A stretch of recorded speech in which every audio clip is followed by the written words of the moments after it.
بسم اللہ الرحمن الرحیم۔ سوال کیا گیا کہ ایک بندہ امام کے ساتھ اس وقت شامل ہوتا ہے جب امام صاحب 1 رکعت 2 رکعت 3 رکعت یا 4 رکعت نماز پڑھا چکے تھے، تو اب یہ بندہ اپنی نماز کو کیسے مکمل کرے گا؟ سب سے پہلے آپ یہ بات ذہن نشین کر لیں کہ جو بندہ بعد میں ایسے امام کے ساتھ ملتا ہے اسے مسبوق کہتے ہیں۔ تو انتہائی مختصر وقت میں آپ کو بتلاتا ہوں۔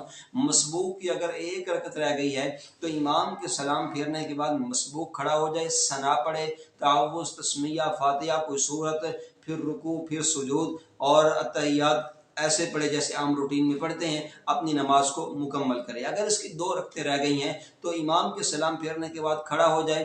اب یہ 2 رکعتیں ایسے ہی پڑھے گا جیسے پہلی 2 رکعتیں پڑھی جاتی ہیں، ثنا، تعوذ، تسمیہ، فاتحہ، کوئی سورت، رکوع، سجود۔ پھر اسی طرح دوسری رکعت کے لیے کھڑا ہوگا تو جب دوسری رکعت کے لیے کھڑے ہونا ہے تو اپنی نماز کو فاتحہ سے شروع کرنا ہے، پھر ساتھ کوئی سورت ملا کے رکوع سجود کرنے کے بعد یہ اتحیات میں بیٹھ جائے، درود پڑھے، دعا پڑھے اور اپنی نماز کو مکمل کر دے۔ اگر اس کی 3 رکعتیں رہ گئی ہیں تو امام کے سلام پھیرنے کے بعد کھڑا ہو جائے۔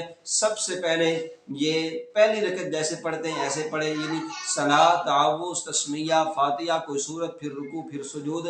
پھر یہ رکعت پڑھنے کے بعد بیٹھ جائے، عبدہ و رسولہ تک پڑھے، التحیات للہ والصلوات عبدہ و رسولہ تک پڑھے، کھڑا ہو جائے، فاتحہ سے شروع کرے گا، ثنا نہیں پڑھے گا اس میں، فاتحہ سے شروع کرے، فاتحہ بھی پڑھے اور ساتھ کوئی سورت بھی پڑھے، اپنی یہ والی رکعت مکمل کرے۔ پھر چوتھی رکعت کے لیے کھڑا ہو جائے۔ جب یہ چوتھی رکعت کے لیے کھڑا ہوگا تو اس میں اب صرف فاتحہ پڑھنی ہے، کوئی اور سورت ساتھ نہیں ملانی۔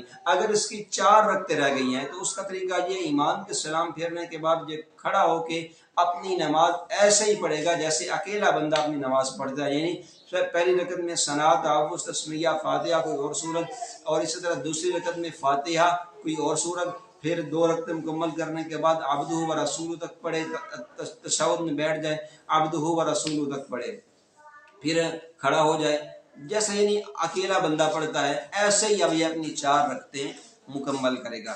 تو 1 رکعت رہ جائے، 2 رکعتیں رہ جائیں، 3 رکعتیں رہ جائیں یا 4 رکعتیں رہ جائیں، اس کی مختصر وضاحت میں نے آپ کو بتا دی ہے۔ اللہ عمل کی توفیق